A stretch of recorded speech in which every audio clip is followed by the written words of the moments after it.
8 a.m. Why don't you shut up? Oh, my God. And let's get down to some real business. On the Out of Bounds Show with Bo Bowers. If it's a hot story, we're digging deeper. It's the hottest. And it's on your home for nonstop sports. The Zone 105.9 and online at The Zone. It's hot. 1059.com.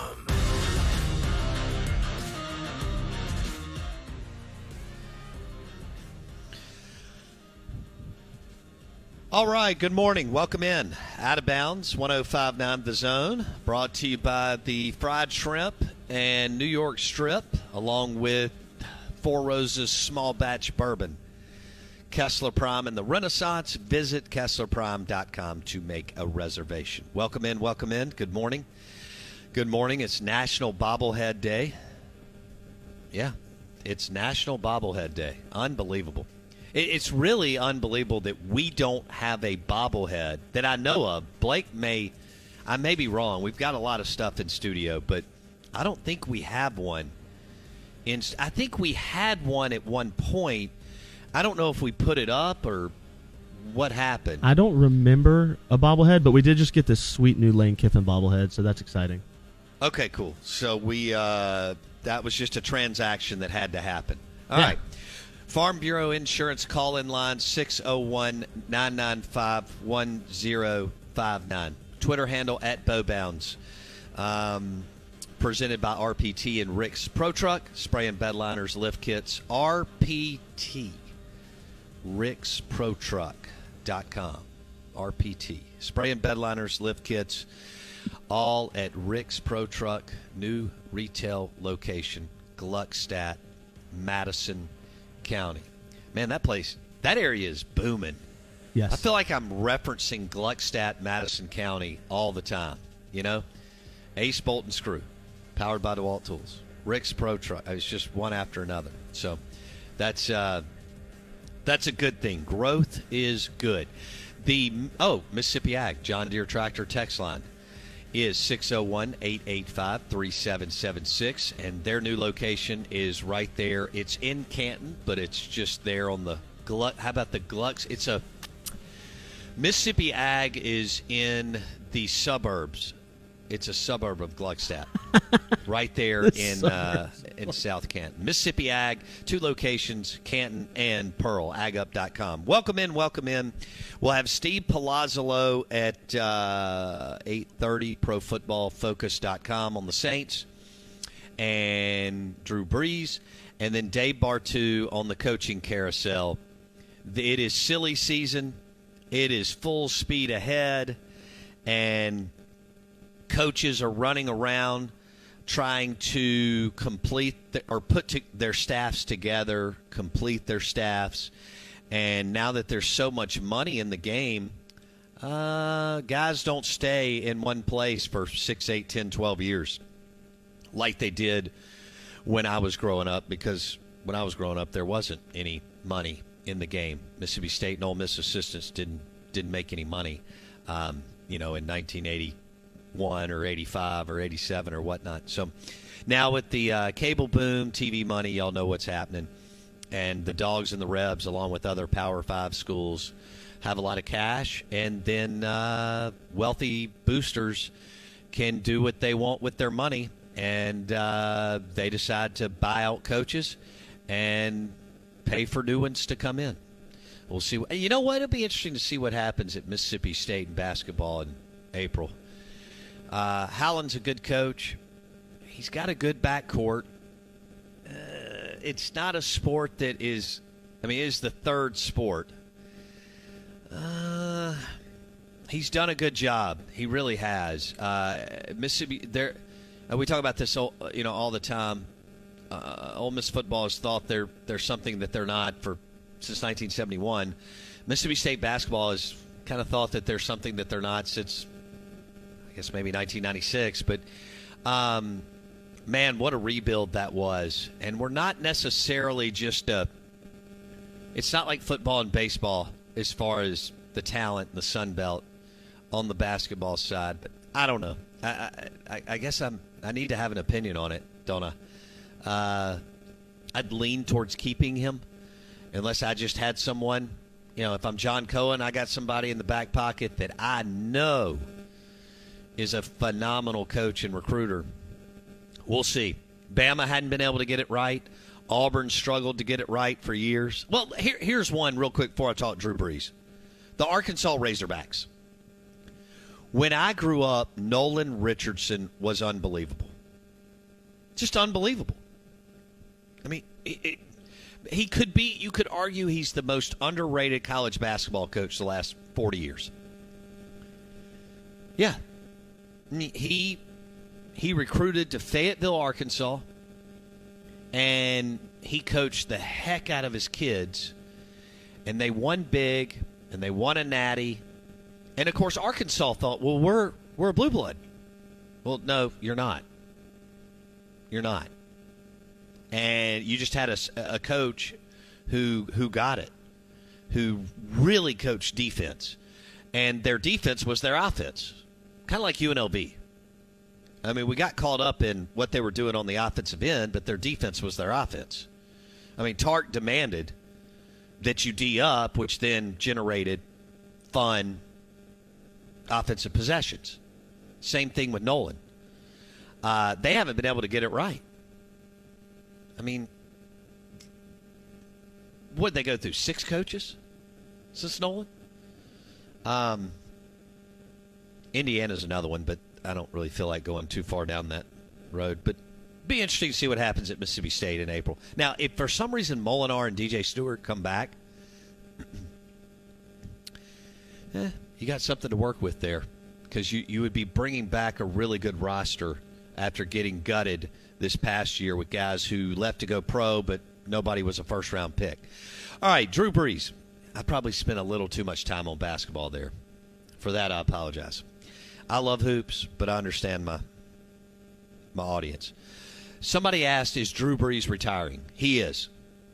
When the Saints are done, whether that's the Super Bowl or this weekend or somewhere in between, Drew Brees will retire, and he will join NBC Sports, and he's going to make an enormous amount of money. And I think he will be dynamite on TV. I've only spent a little time around him, only because Bank Plus and some others were kind enough to invite me out to training camp years and years ago. But his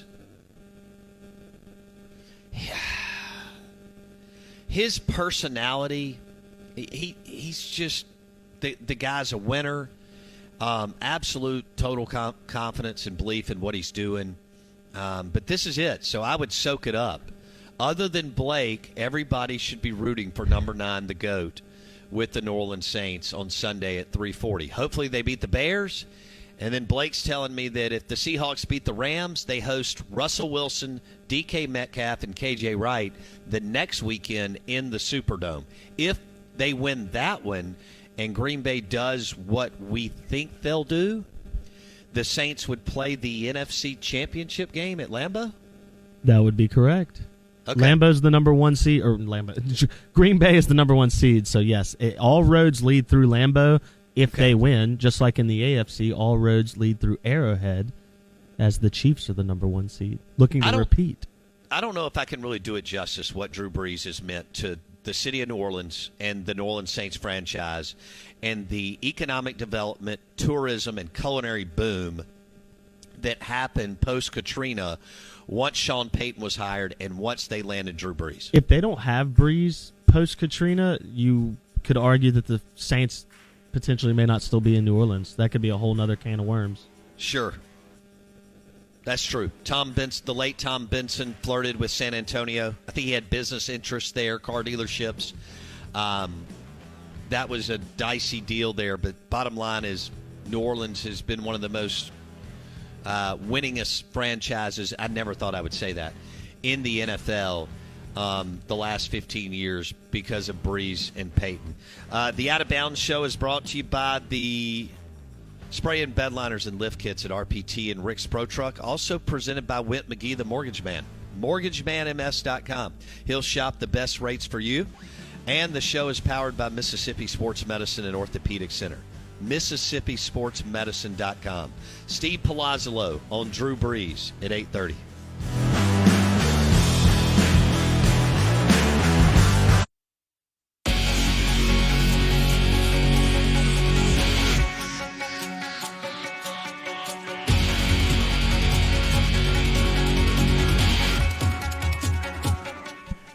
All right. Hey, I don't want to surprise y'all, but Trevor Lawrence announced he's going to the NFL yesterday. All right. Glad we got through that. Who's that? Yeah. We'll see what happens there with the Jacksonville Jaguars. Trevor Lawrence. With the first pick of the NFL draft, the Jacksonville Jaguars will select Mac Jones. Elijah Moore, wide receiver. Oh my Ole Miss. No. Trevor Lawrence, quarterback, Clemson Tide. No, Kyle Trask. Give me your legitimate all right. What percentage would you put that Oh my gosh. Jacksonville doesn't draft Trevor Lawrence, that they draft someone else? Zero. So you're 1,000% sold. There's no doubt in your mind. Say Yes. Jacksonville hires Urban Meyer, like the rumors have circulated. You don't think he takes Justin Fields? Nope. Okay. Just curious. No. I don't. Trevor Lawrence to the Jacksonville Jaguars, and then we'll see what happens from there with the NFL draft. In all seriousness, I do think that Elijah Moore will be a first-round pick. Now, Blake makes a great point.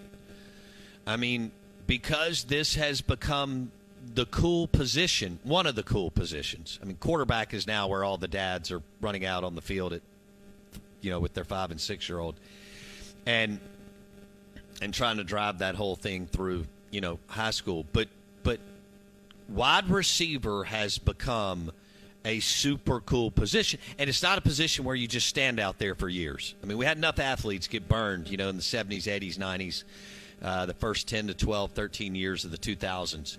I mean, we had enough football coaches waste. Well, I mean, when I was in high school, I mean, I saw it. I mean, we had a guy named Johnny Johns.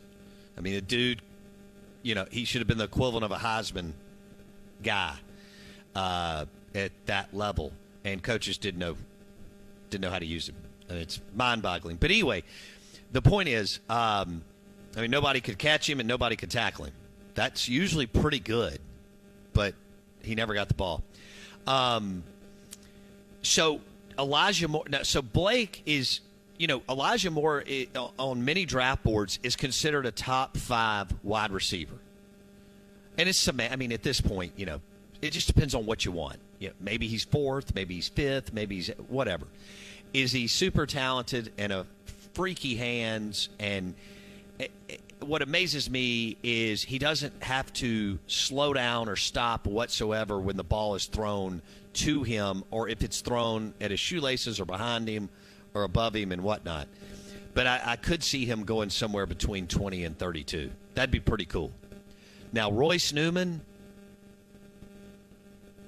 we'll just have to see what the Ole Miss offensive lineman does the next couple of months. Senior Bowl, Combine, and then Senior Day / one-on-one workouts with NFL scouts leading into March and April, and we'll get the draft in late April.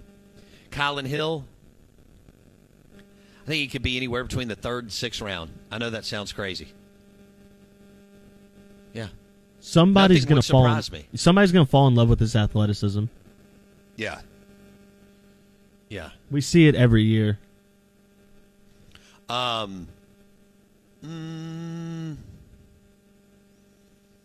don't know, man. He is so talented. That guy, even in just what little bit he played for Leach, you could tell he's got good hands. He is built like a Mack truck. Be interesting to see what happens with Colin. We wish all the guys the best. Blake, did you just receive an email? Okay, hold on. Yeah. If you're just now joining us, we started the show letting y'all know that it's National Bobblehead Day. Great day. Which is fun. I mean, that's fun. It's minor league baseball. It's some of the college people. I mean, bobblehead boom started 15 years ago. Maybe it was Mike and Mike. Maybe it was maybe it was minor league baseball. I don't know. And Blake mentioned some of the ones that he has. I cannot believe he doesn't have the Jake Mangum Hit King bobblehead. Yeah, that was a failure on my That's part. disappointing to me. Yeah. But he does have Vic Schaefer and Dak Prescott and Acuna and so on. Blake, did you just receive an email? Yeah, so in the break, I got a Happy National Bobblehead Day email from the National Bobblehead Hall of Fame because I bought a bobblehead 5 years ago from the National Bobblehead Hall of Fame. So I just got an email. They're doing 20% off at the National Bobblehead Hall of Fame, which you can visit online. And they say to follow them on all their social media as well, and to check out some of your favorite sports teams who will probably be doing bobblehead giveaways all day today. Oh. They promote, so right now they're featuring some bobbleheads on The Bachelor, which is going on right now. I know there's a lot of Bachelor fans out there, so you get your Bachelor bobbleheads. Here's some NBA. Tom Brady and his Bucks. See, there's a lot of fans who probably got the Tom Brady Bucks bobblehead because he's been a Patriot for 20 years. Here's some Atlanta Braves featured on here on the email.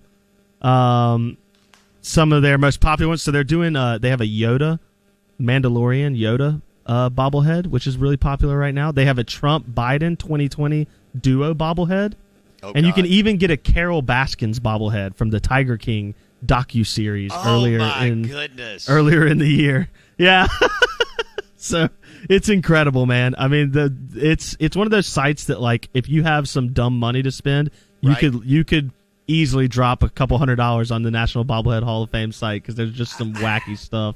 I'm trying to think of a player that I like enough to Dale Murphy. I bet I can find you a Dale Murphy bobblehead. Dale Murphy. I'm serious. Milk and cookies. So right now they have a bobblehead on this email where it's a Packers bobblehead that has. I do want you to know this. Dale Murphy is a great American. Oh yeah, no doubt. Okay. He deserves to be in the Hall of Fame. He won't make it. Right. Ricky Henderson. Now he was my favorite player growing up. I bet we can get a Ricky Henderson bobblehead. Ricky Henderson at the Oakland A's. Yankees too, and some other spots, but Ricky Henderson, Oakland A's, was my favorite player growing up. Yeah. In fact, I'll have to look up exactly when he jumped from where to where. What a phenomenal player. I'd do that. Yeah, Ricky Henderson. Jerry Rice. God, I'm dating myself. Try to think who else. 80s. Ooh. I know the bobblehead that I'd like. Okay. Yes, I'm ready. Blake? I'm ready. You ready? Yep. Charles Barkley. Oh, absolutely. Here's the question. I loved Charles Barkley. Would a Charles Barkley bobblehead have a bigger head or a bigger stomach? Well, that's a great point because, it's so interesting how he gets kind of beat up but he wasn't,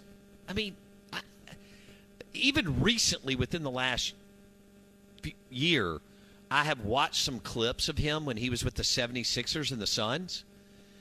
He was a little thick, but it's not like he was, fat. But they called him the round mound of rebound. Yeah. What a name.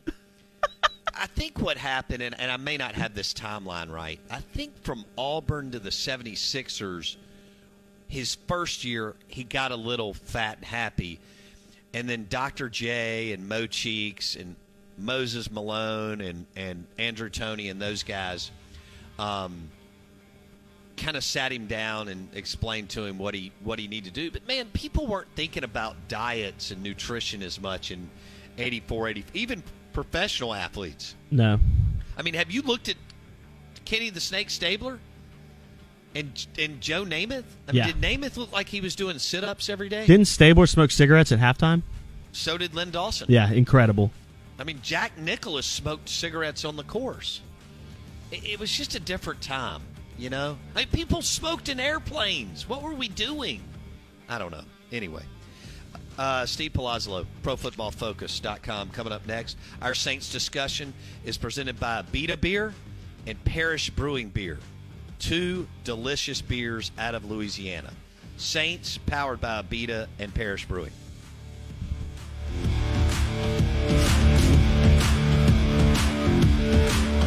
Your eyes are your window to the world, so don't trust their care to just anyone. Dr. Kurt Jeffries and the staff at Eye Care Professionals have been helping patients see their best for 2 decades. They were among the first to offer blade-free LASIK and laser cataract surgery, and they're the only practice recognized by the Clarion Ledger People's Choice Awards as Best Eye Care Provider the last 3 years. It's time to see the best. Call 601-366-1085 today. Eye Care Professionals. See?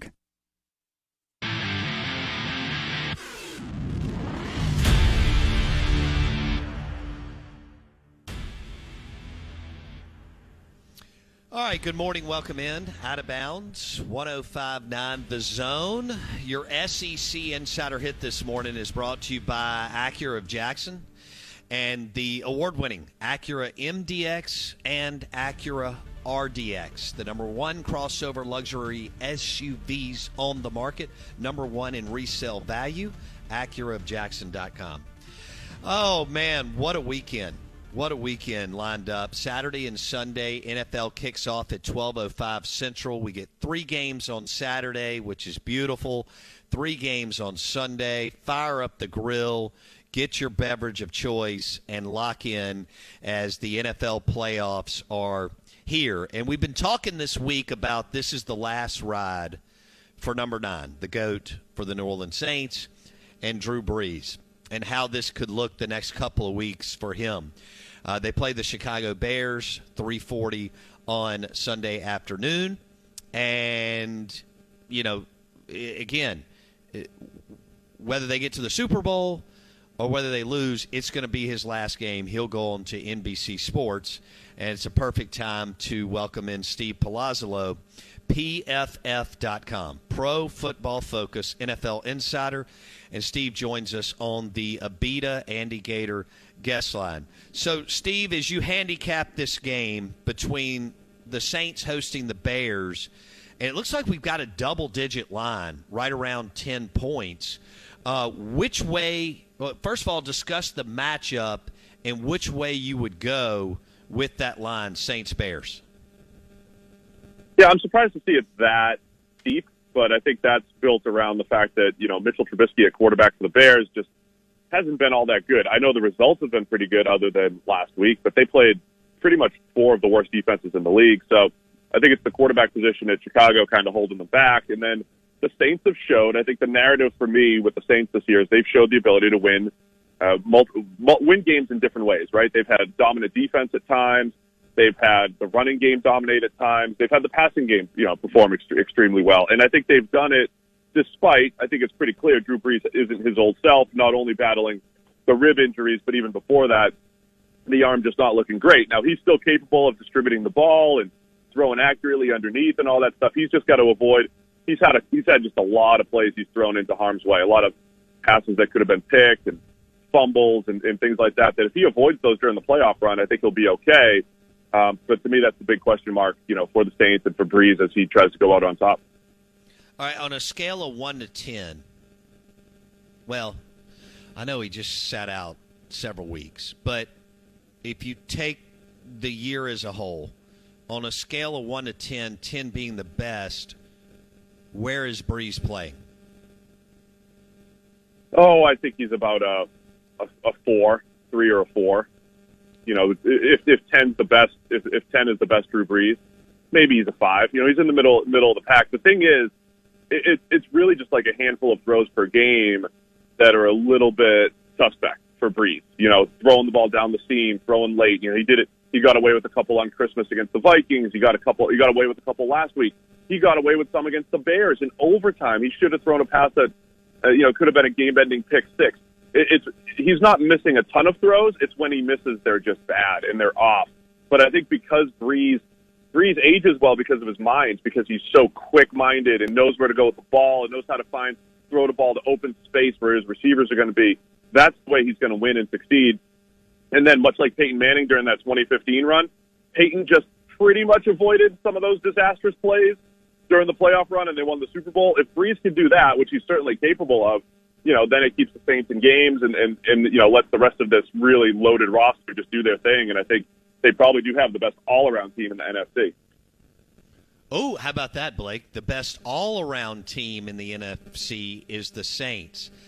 Blake has been on the Packers bandwagon. Okay, when you're sizing up those two, well, we're getting ahead of ourselves. All right, Steve Palazzolo, PFF.com, on the Abita Andy Gator guest line. Is there any way that Saints fans should be concerned about Sunday afternoon, Steve? I would say the concern would be what I was talking about. If Brees, if Brees throws a couple picks, then it gives the Bears hope. And then I think the Bears offense, they did okay last week against the Packers. They just, they got stopped on a 4th and 1, so they didn't end up scoring a ton of points, but they controlled the ball pretty well.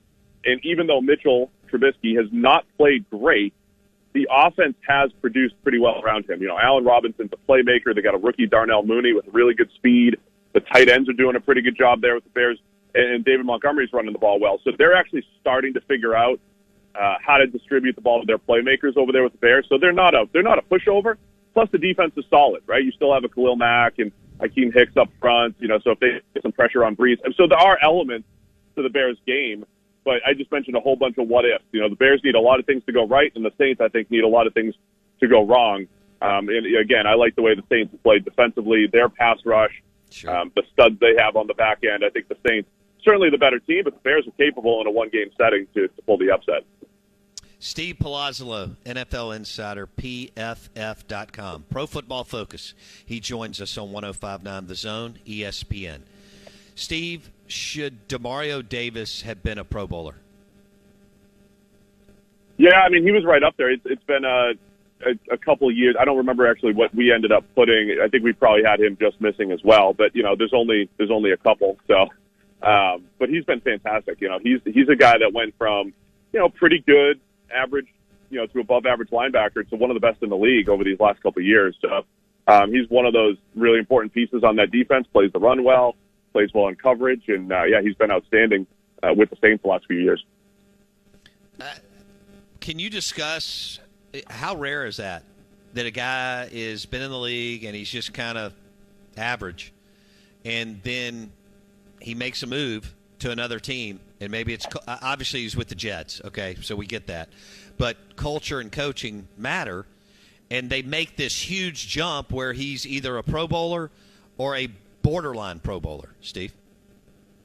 Yeah, it's pretty rare, definitely, because especially at a position like linebacker, which early in a guy's career, linebacker is about play recognition, but also you need a baseline of athleticism. And usually when you get into year 6, 7, 8 of your career, it's not like you're getting faster or stronger at that point. So to see a late bloomer, so to speak, at linebacker, yeah, absolutely is rare. But to your point, different situation, different role.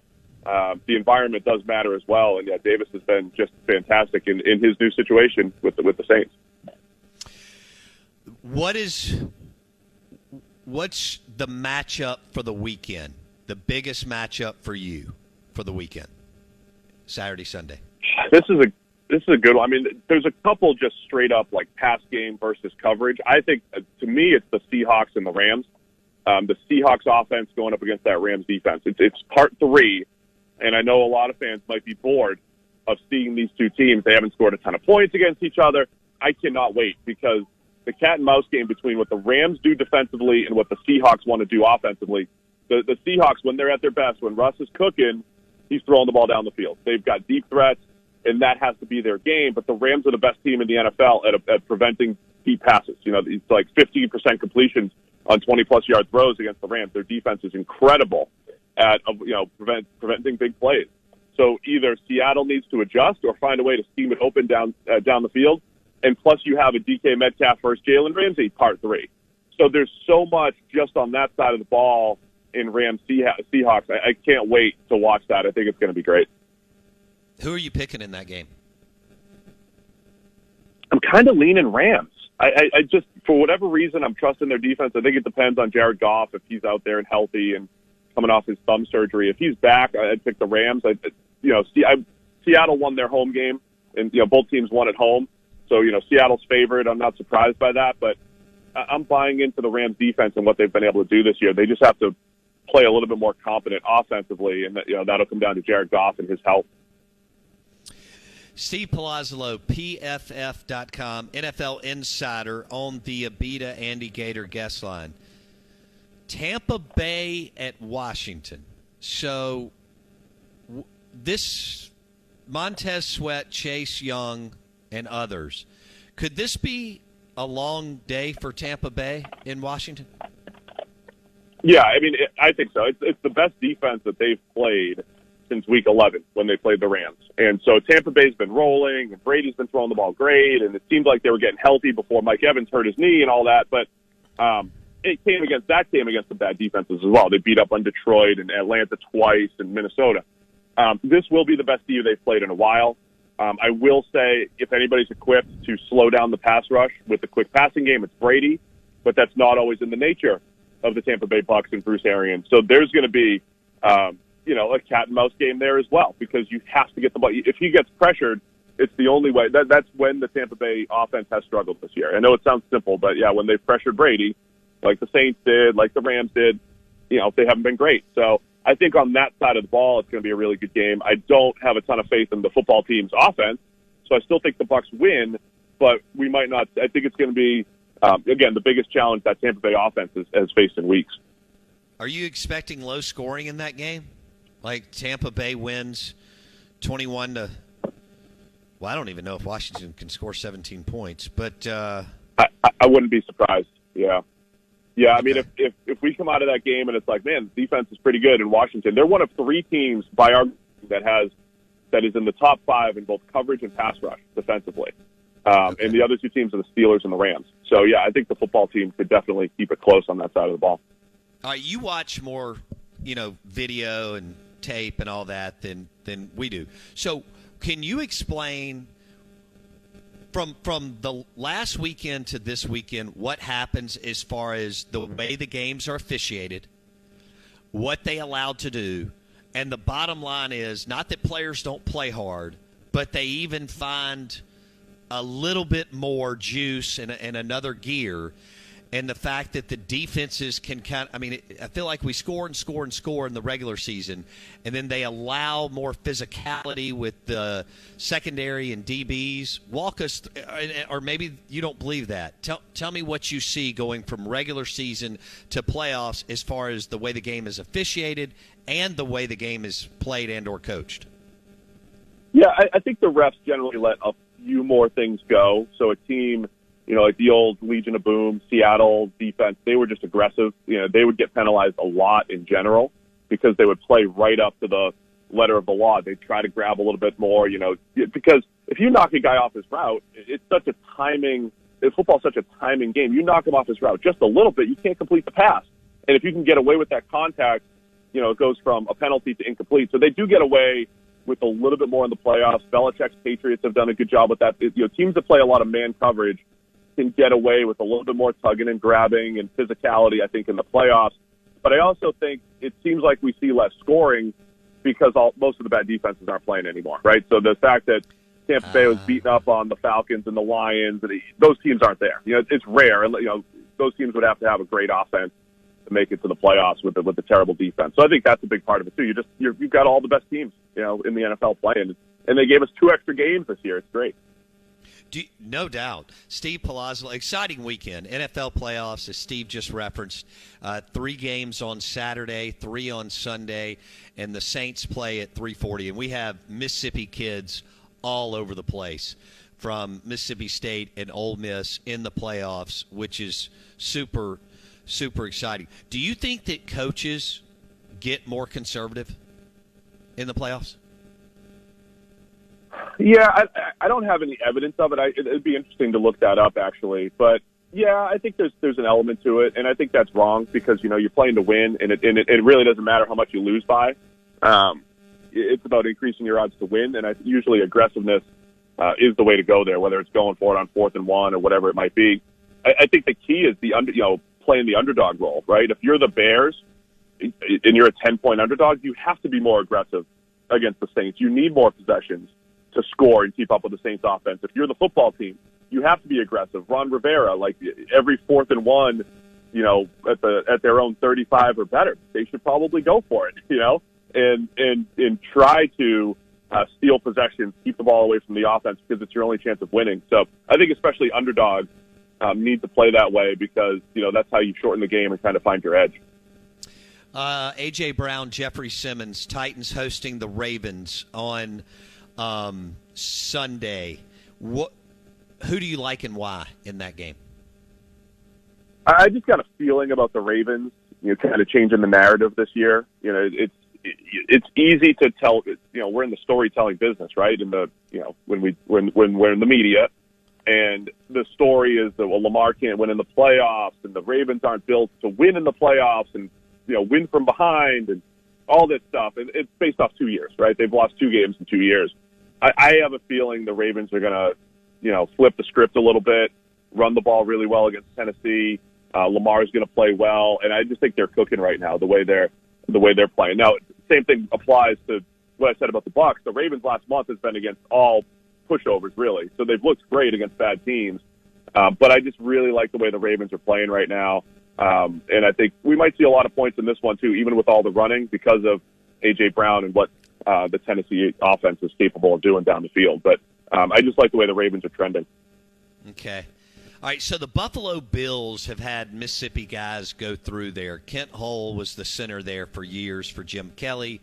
Eric Moulds out of Mississippi was a good wide receiver, and this is before, as you know, coaches and teams opened it up and really started airing it out.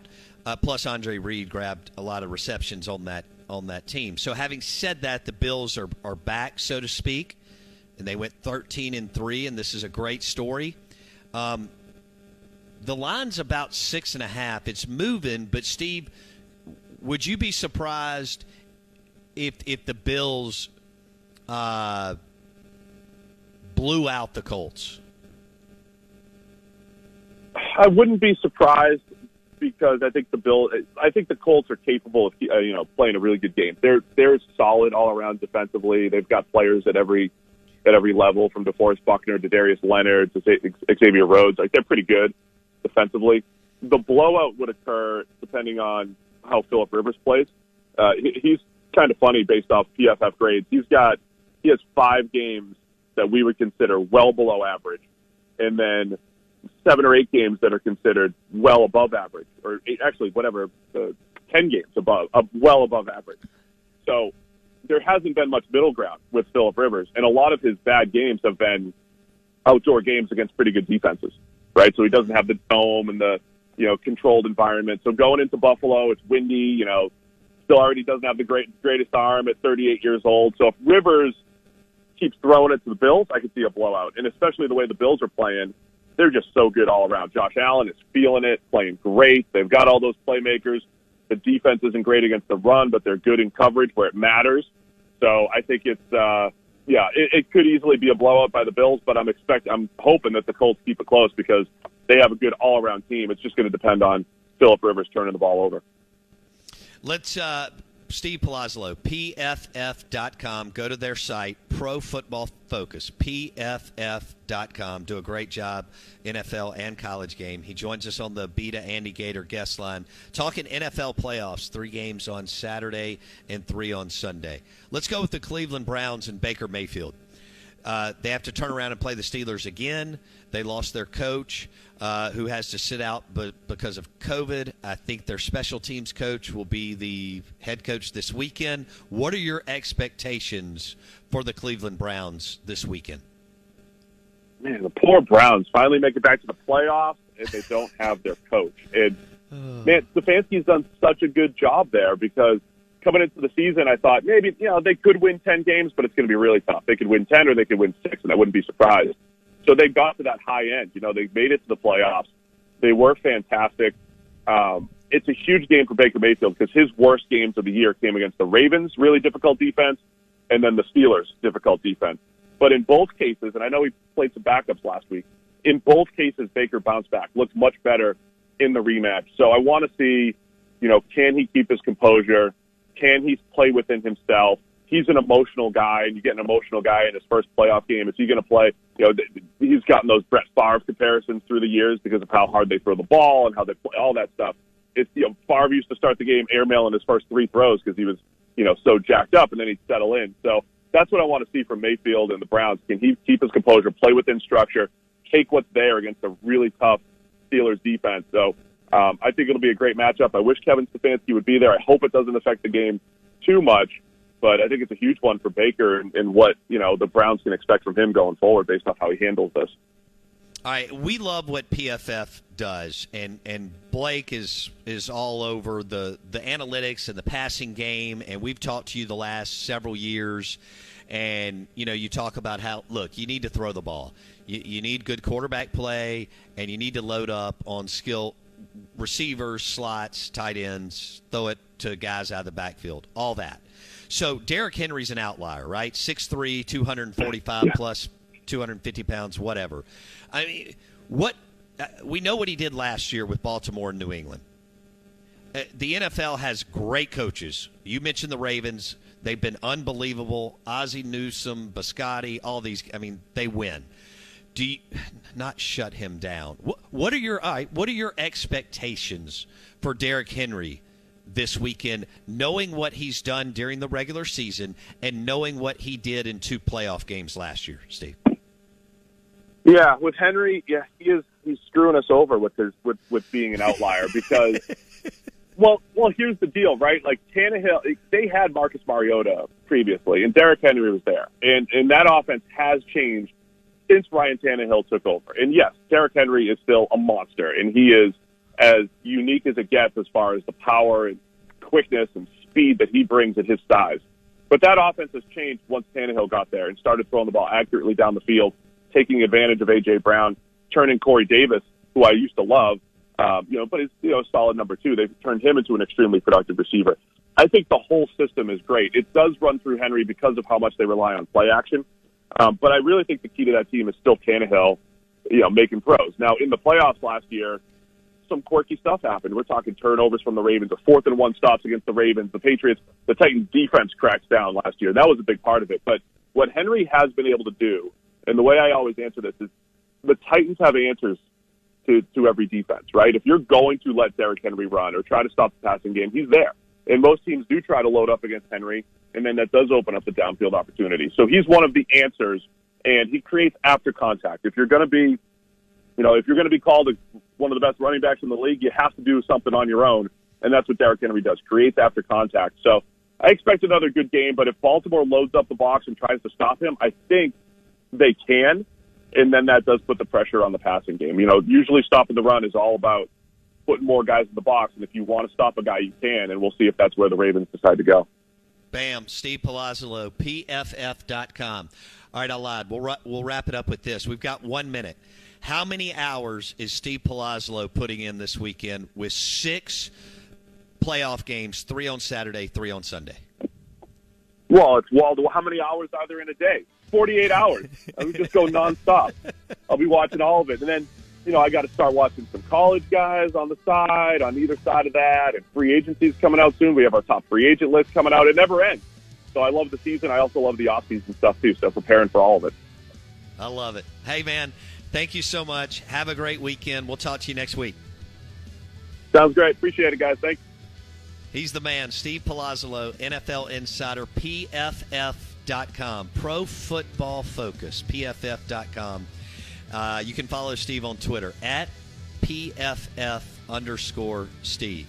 Live in the Bank Plus studio, the Out of Bounds Show is brought to you by Boar's Head Charcuterie.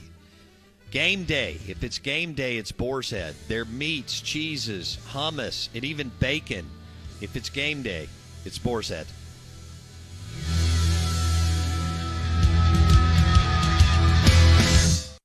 Hey, y'all. Ace Bolt and Screw, powered by DeWalt Tools, now has a new retail location in Gluckstadt in Madison County, right off Industrial Drive on Hazleton. That's right. Ace Bolt and Screw, powered by DeWalt Tools, is now open in Gluckstadt in Madison County. Stop by, see everything they have to offer, and say hello. Ace Bolt and Screw, now in Jackson, Gluckstadt, Tupelo, and Atlanta. And also visit acebolt.net.